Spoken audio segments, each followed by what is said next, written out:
de suite les audiences avec vous, Romain Ambro. Bonjour Romain. Et on va commencer avec le Prime et TF1 est en tête, mais c'est pas un gros score. Oui, 4 millions, pratiquement 600 000 téléspectateurs sur la soirée. Et TF1 qui est sous les 20% du public, 19,8%. Et un premier épisode à 4 900 000. C'était la série No Limit. Sachez qu'il y a encore une soirée. Ce sera la semaine prochaine avant le retour de Section de recherche pour les fidèles du jeudi soir. La deuxième place, Jean-Marc, elle est disputée entre deux chaînes hier, entre France 2 et M6. Sur M6, c'était à la série Le Transporteur, 2,4 millions et 10,2% sur la soirée. Et sur France 2, c'était le magazine de David Pujadas, Des paroles et des actes, avec France 2 qui avait fait le choix de déprogrammer le ministre Emmanuel Macron pour proposer un plateau spécial afin de revenir sur les événements de ces dernières semaines.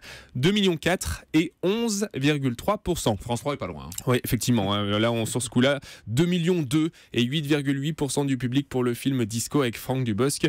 Petit score pour la case cinéma, la patronne de France 3, qui va pas faire tourner la boule à facettes sur ce coup-là. Alors, du côté de la TNT, on attendait, je l'ai dit, le score de D8 avec la nouvelle star. Oui, c'était la première en direct pour Benjamin Castaldi hier soir sur D8, qui retrouvait donc les équipes de l'émission et notamment son acolyte André Manoukian dans le jury. Eh bien, Effet Benji, D8 peut dire merci.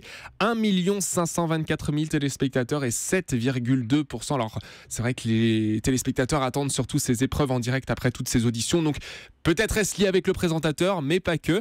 Je vous rappelle qu'hier, il avait dit qu'il espérait faire 1,2 million, 1,3 million. Je crois que ce matin... C'est moi qui lui avais dit 1,3 million. Il avait dit même si c'est plus, c'est mieux. Donc voilà, finalement, je pense qu'il doit être content. Exactement. Il avait des objectifs plus élevés, mais il nous les a pas révélés, à mon avis. Et donc, Ghost Rider est juste en dessous du million de téléspectateurs sur W9, 953 000 personnes. Les autres chaînes sont sous les 850 000. Et en deuxième partie de soirée, avec New York, Section criminelle, Jean-Marc sur TF1 qui est en tête, 1 600 000 et 13,5%. Et du côté des accès, c'est-à-dire de la tranche 19h-20h, il faut noter que le juste prix va bien, 4,3 millions, que n'oubliez pas les paroles de Nagui et sous les 3 millions de téléspectateurs. Et puis c'est quasiment l'égalité parfaite entre le Grand Journal et Cyril Hanouna sur D8. En revanche, surprise, décroche. Voilà, c'est une surprise, c'est à vous, passe sous les 900 000. Oui, 895 000 téléspectateurs. Je vous rappelle, hier on vous avait donné l'audience de mercredi soir où on vous avait dit que les trois chaînes France 5, D8 et Canal+ étaient dans un mouchoir de poche. Et bien là, c'est une dégringolade pour C'est à vous qui retrouve ses scores d'il y a à peu près une semaine et demie, 2 semaines. 895 000 téléspectateurs et 4,3%.